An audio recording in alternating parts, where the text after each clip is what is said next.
Donc, Étienne Périni va présenter principalement la première partie. Enfin, moi je démarre, après Étienne intervient, et puis Kevin, qui est à la manœuvre et qui est en doctorat sur le dispositif, poursuivra. Donc dans ce cadre, on intervient aussi dans la perspective du chapitre d'ouvrage pour lequel nous avons été retenus autour de la figure de l'acteur virtuel, et notre spécificité rejoint une des parties des travaux que tu as mentionné avant, Cédric, qui est donc le double de soi à son image, d'où le titre Un acteur virtuel à l'image de soi. Tu peux avancer.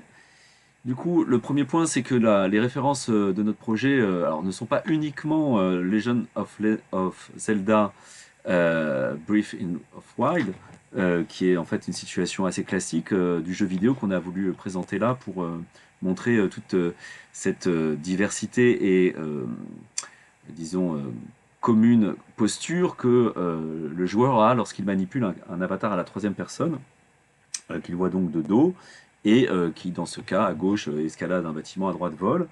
Et les deux images que vous voyez en dessous sont des annonces de ce que vous allez voir plus en détail à travers notamment des vidéos, qui est donc le dispositif Devenez Avatar, dans lequel la personne se retrouve elle-même transposée dans l'univers grâce à une incrustation vidéo que mentionne cet écran vert, avec l'ambition initiale de réaliser des mesures. Merci.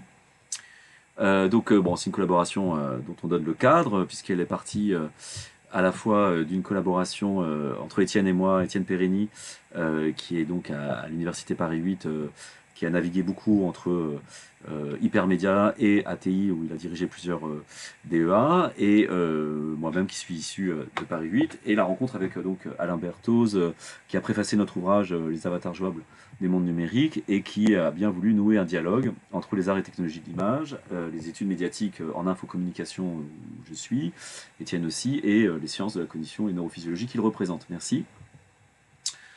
Donc l'objectif, c'était de dépasser les conceptualisations que nous avions élaborées largement à travers l'ouvrage d'Étienne Périni sur l'interface iconique de l'interface iconique à l'avatar numérique, hein, qui s'appelle Images interactives et jeux vidéo, et on voulait concrètement inventer un système qui permette de concrétiser un certain nombre de nos idées.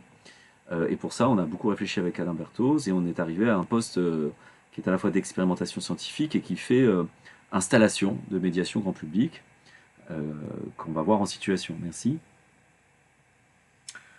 Bon, sur la méthode générale, hein, on passe rapidement. Hein, on a beaucoup travaillé avec des jam sessions avec des étudiants, notamment de l'ICANN, que j'avais dirigé. On a été investi au Plateau Marais du Collège de France. On a eu le bénéfice d'un directeur artistique, directeur technique de haut vol, Nicolas Galinotti, et on a eu un démarrage fortement boosté par Geoffrey Goris, qui est maintenant docteur, et qui a poursuivi sa thèse sur le sujet aussi de la fidélité de soi dans les avatars. Merci. Et donc on a eu énormément d'étapes pour passer de cette préface et de cet ouvrage que voici à gauche, jusqu'au principe général qu'Étienne a eu, Étienne Périni, dans l'idée de transposer la personne elle-même par son incrustation vidéo pour qu'elle se voit agir de dos dans un monde minimaliste qu'on va voir, et qui va finalement être un cas un peu étrange par rapport aux habitudes de jeux vidéo qui font appel à plus de mécanismes, comme on a pu le voir avant avec Cédric. Merci.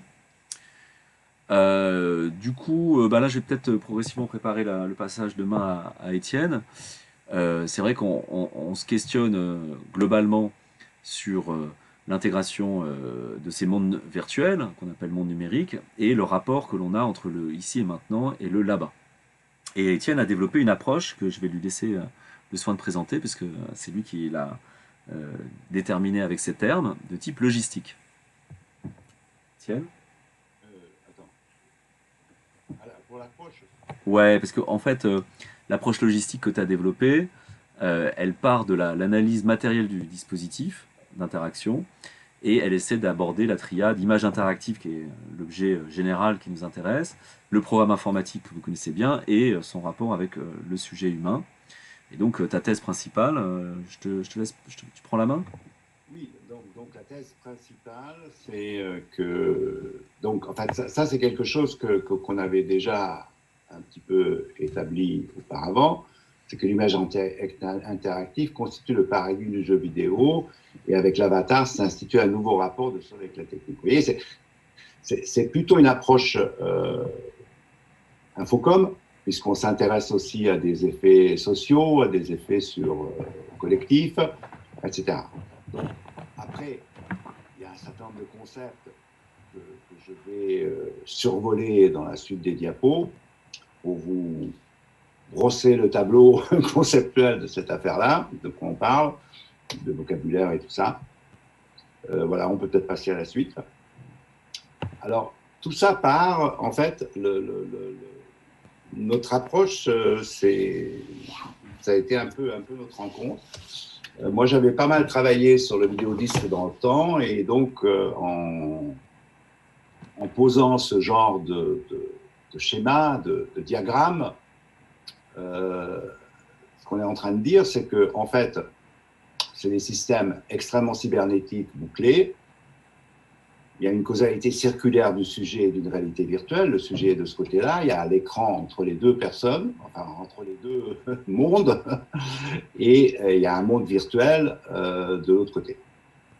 Donc ça fonctionne un peu comme ça, l'information, intentionnalité, action, effectuation. Donc c'est ce qui se passe, c'est qu'on va cliquer ou on va faire quelque chose, un mouvement, etc. Information, intentionnalité programmée, action.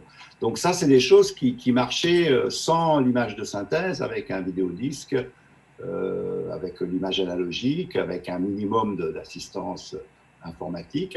Et c'était, disons, une première phase des années, fin des années 70, des années 80, etc. On peut passer à la suite. Alors, donc, non, pardon, précédent. Excuse-moi. Bon, ensuite, notre rencontre donc avec Étienne Armand, et qui est issu de son travail de thèse, etc., c'est l'instanciation. Donc, il y a eu une espèce de passage de l'effectuation à l'instanciation, et d'une certaine manière, ces termes assez simples des débuts de l'interaction avec les images se sont complexifiés. La mutation de l'image interactive en jeu vidéo, c'est de ça qu'il s'agit. Moi, je suis extrêmement simondonien dans mes approches, etc. Donc, en fait, c'est une concrétisation. Et donc, c'est le passage de l'action-réaction à une présence dans l'image par les délégations d'une partie de la corporalité du sujet dans son avatar. On peut passer à la suite. Alors, donc, ça veut dire qu'il y a une... Enfin, nous, finalement, en fait, on a fait pas mal de journées d'études, etc. Et on s'est aperçu que l'avatar était quelque chose qui pouvait réunir pas mal de discussions. Hein. Ça s'est passé assez longtemps, en 2007, 2008. 2009, en 2009, voilà.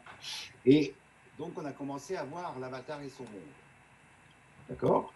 Et alors donc, en essayant de comprendre ce qui se passe dans le monde du jeu vidéo, le cercle du gré, le cercle du play, avec une inversion. On peut passer à la suite. Et là, on s'approche déjà finalement à ce qu'on a fait. C'est qu'en fait, on s'est beaucoup basé dans ce qu'on va faire et ce que vous allez voir dans le projet Devenez Avatar, sur le cercle du play, et on a enlevé un certain nombre de choses qui étaient des surdéterminations, qu'on considère comme situation, des cercles du game, qui sont le jeu réglé, etc. Donc, vous allez voir qu'on a enlevé pas mal de choses qui sont de ce deuxième cercle. On peut passer à la suite. Alors, là-dedans, la thèse qui est défendue derrière ça, c'est que c'est un mode d'existence. Hein, c'est un mode d'existence technique, c'est un mode d'existence avec la technique, le mode d'existence avatarial, et c'est quelque chose qui a une signification en termes de mode d'existence. Alors, tout ça, c'est basé sur un mouvement croisé entre représentation et simulation, etc. Bon, bien. Couplage entre intentionnel humaine et intentionnel programmé. On peut dire intentionnel sujet et intentionnel machinique, enfin, etc. Alors, il y a quelques références. Hein. Le premier jeu, c'est 68. Les mondes ont pris l'idée que les jeux vidéo étaient des espaces images, parce que ce n'était pas considéré comme ça, c'est 2008. Et effectivement, ce qui a accéléré cette existence du mode d'existence avatarial, c'est quand même Second Life qui est basé là-dessus. Je vais passer à la suite. Alors en fait, qu'est-ce qu'on essaie d'étudier? On essaie d'étudier une bilocalisation. Alors il y a deux types, vous allez voir, sur deux slides différents, en tant que base de ce qu'on a fait. C'est cette espèce de bilocalisation vidéoludique. Donc c'est la situation d'ubiquité, le corps propre est devant l'écran, une partie de la corporéité se trouve projetée et instanciée dans l'avatar. Les actions prennent l'allure d'une téléopération, téléexistence. Il y a la question de l'agencie qui va venir. L'immersion avatariale et que l'immersion, ça c'est un peu la définition de l'immersion avatariale que j'ai essayé de donner en 2014, déjà en ayant démarré le projet, mais ça résumait un peu les bases un peu théoriques de cette affaire, que l'immersion avatariale est une fédération coopérable produisant des visions habitées en situation de bilocalisation par externalisation de soi. Et donc là, ça fait quand même beaucoup de termes. On va passer à la suite. Je ne fais que survoler. Je n'essaie pas d'expliquer là. Mais on verra comment tout ça se rattache à ce que vous allez voir par la suite et de ce qu'on a fait et les quelques résultats qu'on a déjà eus et qu'on espère d'avoir avec Kevin un peu plus. Alors, une des références, c'est la bilocalisation neurophysiologique. Donc, c'est les expériences de sortie du corps, naturelles ou provoquées. Vous avez sûrement tous entendu parler de la même caoutchouc, les expériences de Blanquet et de Carson. Donc, ça, c'est en 2007. Et il y a cette affaire qui est apparue comme ça, qui a été cataloguée du côté des jeux vidéo, de la réalité virtuelle, parce qu'il y avait des lunettes, il y avait la télé. Bon. Dans les expériences provoquées, on essayait de simuler quelque chose qui était une sortie du corps artificiel et que quelqu'un qui est ici se voit là-bas et en utilisant des sollicitations sensorielles. On verra par la suite que nous, effectivement, on a laissé tomber ces sollicitations tactiles en pensant que la sollicitation visuelle allait fonctionner de la même manière, exactement, et tout ça. Alors, en partie oui, en partie non, on verra. Alors, tout ça, derrière ça, il y a un modèle qui est fait par Blanquer, qui est que cette expérience qu'ont les gens vient d'un échec d'intégration multisensorielle, donc proprioceptive, tactile et visuelle. Et c'est ça qui provoque des illusions vestibulaires, ce que simule artificiellement celui des différenciations. Je vais passer à la suite. Voilà, donc là, vous voyez le dispositif de Blanquet, que probablement vous connaissez, je ne vais peut-être pas m'appesantir. Donc, vous voyez bien que quelqu'un est filmé, porte des lunettes de visio-casque, et il se voit, cette personne-là se voit devant lui, et quand il est sollicité dans son dos, il voit cette sollicitation sur le sujet qu'il voit devant lui, qui est lui-même, et qu'effectivement, on peut passer à la suite. Pardon. Ah non, c'est pas ça qui me vient, c'est pas grave. Donc voilà, ça fonctionne un peu comme ça. Et tout ça, ça mobilise quoi? Ça mobilise des concepts de schéma corporel, de double de soi, de corps propre et d'image du corps, incorporation, décorporation. Je vous donne quelques références entre Berthoz, Andrieux, Tisseron et Tordeau, qui nous ont aussi servi. On peut passer à la suite.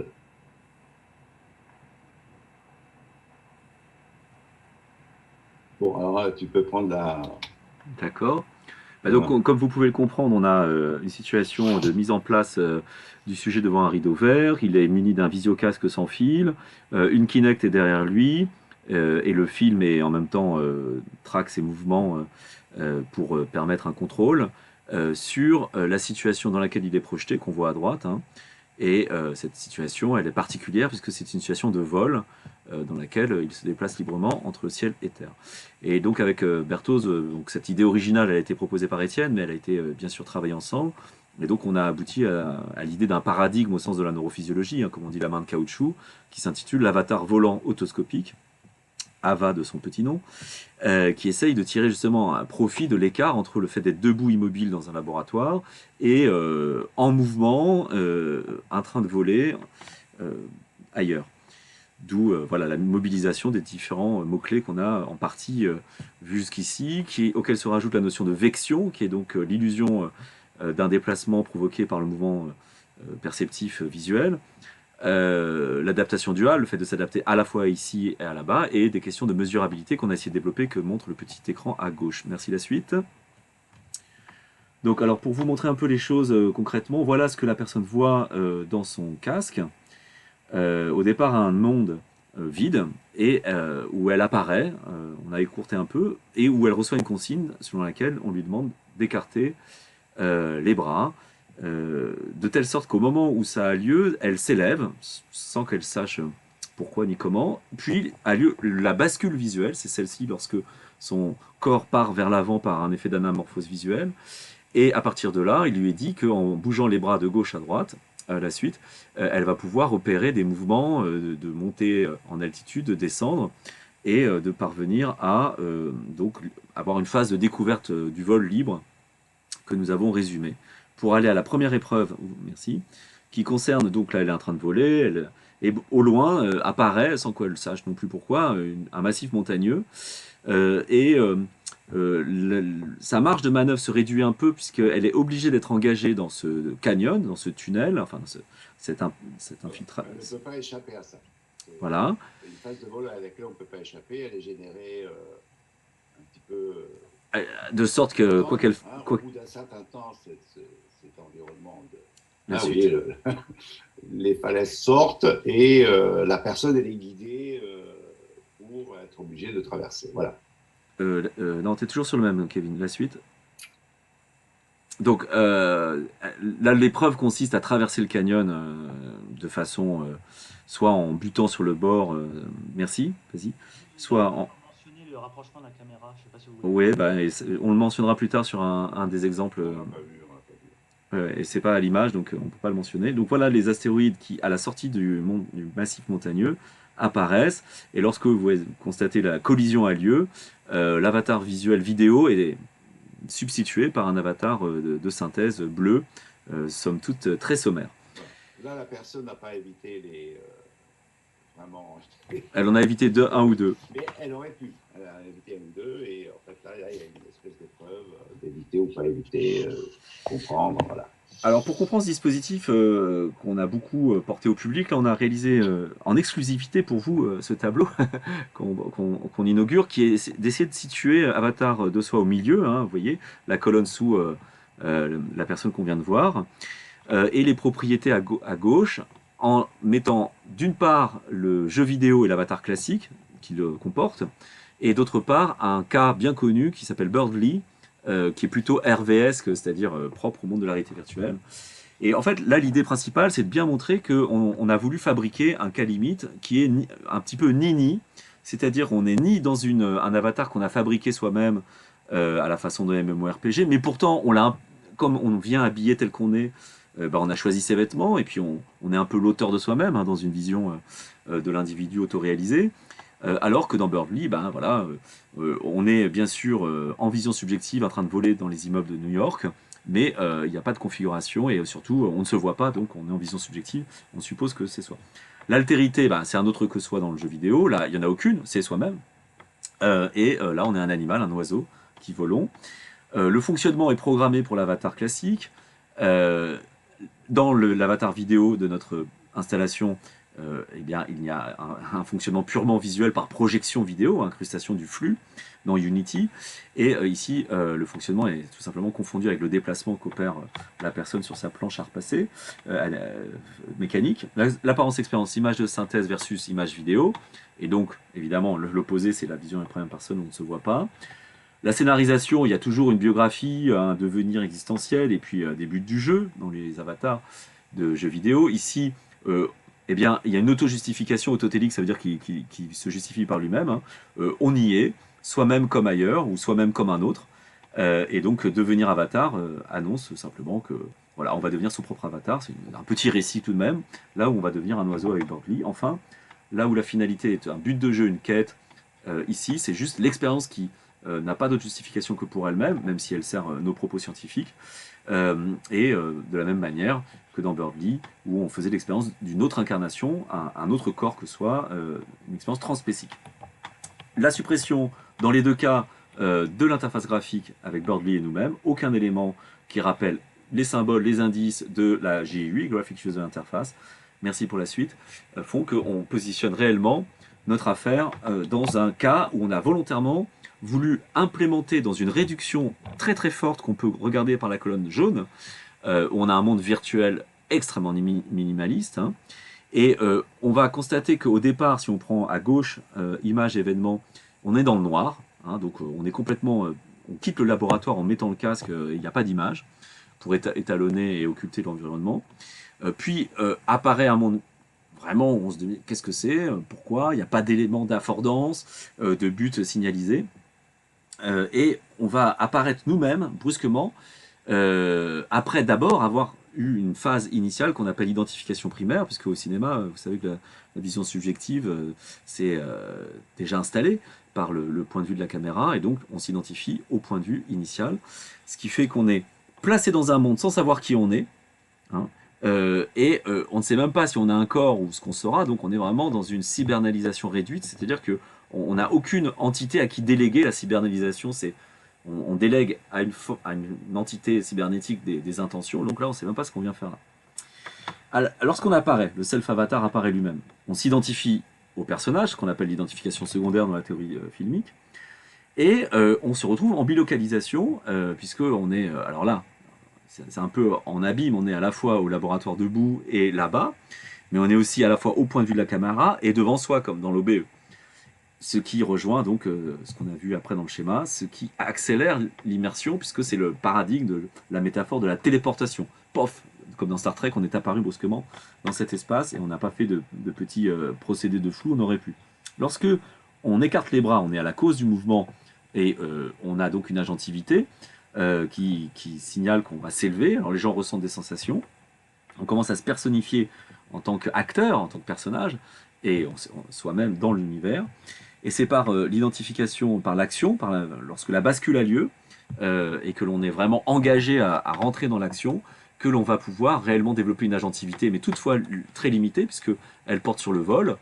On peut tout à fait aller à gauche, à droite, mais on peut difficilement modifier l'état du monde, on ne peut pas le transformer, ce qui concentre l'agentivité sur le déplacement et sur l'avection, qui est donc le fait d'avoir l'image qui avance, et qui fait que on se sent réellement immergé et projeté avec un possible conflit d'intégration sensorielle qui était notre hypothèse mais qui s'est avéré différemment approprié, puisque les personnes finalement se retrouvent davantage là-bas que ici, et leur corps, toutes les vidéos qu'on a enregistrées montrent qu'ils se concentrent sur la bonne direction du vol, lequel évidemment préoccupe, puisqu'ils sont entre ciel et terre, leur sécurité personnelle.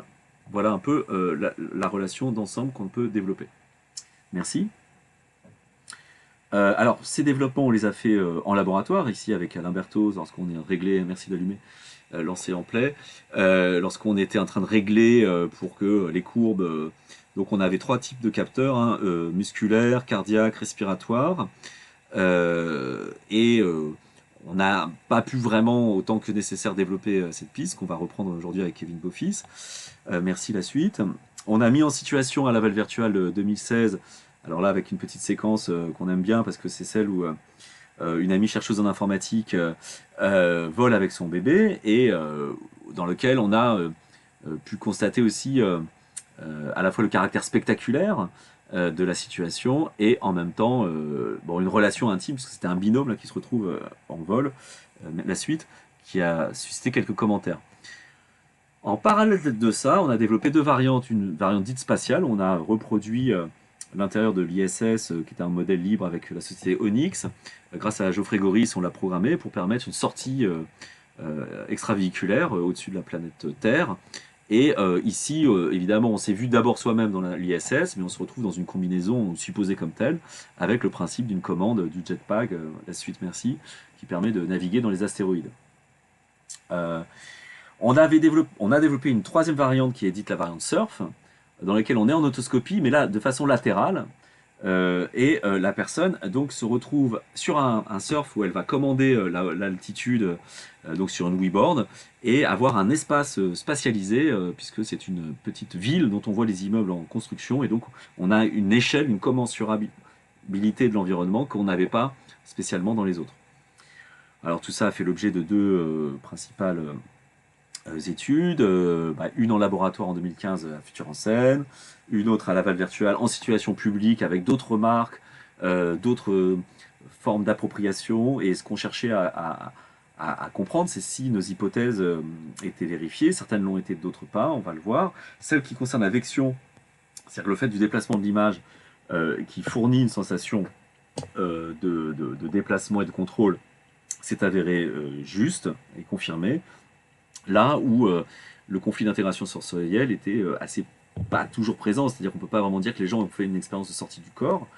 Mais toutefois, on a découvert une nouvelle chose, c'est que, d'ailleurs Edmond Couchot et Marie-Hélène Tramus s'en souviennent, on avait des personnes qui avaient des remobilisations de souvenirs, donc de ce qu'on appelle des réviviscences, des réminiscences de moments incarnés qui pouvaient revenir, qu'ils aient fait du parapente ou qu'ils aient eu des expériences de vertige particulières. Merci, la suite. Alors, à partir de cette idée, on a décidé de mettre en étude statistique de corrélation les profils des 40 personnes qui avaient fait la première étude et puis d'une deuxième étude faite dans le cadre d'un master concernant 40 autres personnes, à peu près une quarantaine, qui ont, elles, volé une demi-heure. Et on a essayé de voir ceux qui, alors ça m'aurait plus de commentaires que cela, mais ceux qui, dans l'expérience préalable des gens, c'est-à-dire que s'ils avaient déjà pratiqué des jeux vidéo, s'ils avaient déjà une expérience de vol ou non, s'ils s'étaient déjà vus ou non de l'extérieur, qu'est-ce qui faisait qu'ils avaient un plus ou moins, ils avaient répondu plus ou moins qu'ils se sentaient immergés ou pas. Et ce qui pouvait participer à une forte immersion, c'était par exemple le fait d'avoir déjà des expériences de vol, mais pas d'expérience de vol imaginaire, une habitude de se voir soi-même, donc l'autoscopie qui est le fait de se voir soi-même, et d'être assez novice des jeux vidéo ou des installations du même genre. Merci. Donc ça c'est la corrélation sur la première étude. Sur la deuxième étude avec les mêmes, grandes dimensions entre immersion et contrôle, on a eu aussi là des éléments intéressants sur l'expérience de vol. Et le fait aussi que le fait d'avoir des expériences de vol imaginaires était peu propice. Donc en tout cas, on a essayé d'étudier cette manière dont la biographie de la personne influençait, avec des éléments, merci pour la suite, qui semblaient indiquer que par exemple, on avait aussi un effet de contrôle plus ou moins élevé, et des éléments d'opposition, c'est-à-dire ceux qui étaient connaisseurs, les experts comme on les appelle, les experts avaient tendance à se sentir mal à l'aise par rapport à ce dispositif pour plein d'éléments, bien que le contrôle soit très facile, alors que les novices étaient beaucoup plus embarqués. Et là, on avait des questions aussi d'équilibre, de vertige, ou de l'expérience de se voir de l'extérieur qui pouvaient rentrer en ligne de compte. Merci pour la suite. Donc à partir de ces expériences vraiment exploratoires, hein, qui ne relèvent pas de la scientificité habituelle de la psycho expérimentale, mais qui correspondaient plutôt à une approche croisée, infocom et sociologie, on a pu proposer avec le professeur Berthoz une expérimentation physiologique que lui a décidé de faire avec l'unloading. L'unloading, c'est la relâche, on met le sujet debout, avec une corde, il est penché, et à un moment donné, durant son vol, on va lâcher le câble, et on va voir de quelle manière il serait établi, pour essayer de cerner s'il se sent plutôt dans l'univers, dans le ciel en train de voler, ou plutôt dans le laboratoire. Ça, c'était une première axe de recherche. Et le deuxième, en avant, enfin là t'as avancé pour rien, je n'ai pas demandé, tu peux revenir. Et le deuxième, c'était une expérience un peu de l'esprit dans lequel on proposerait à des astronautes qui serait trop longtemps dans l'ISS, de venir courir sur Terre avec un avatar otoscopique, donc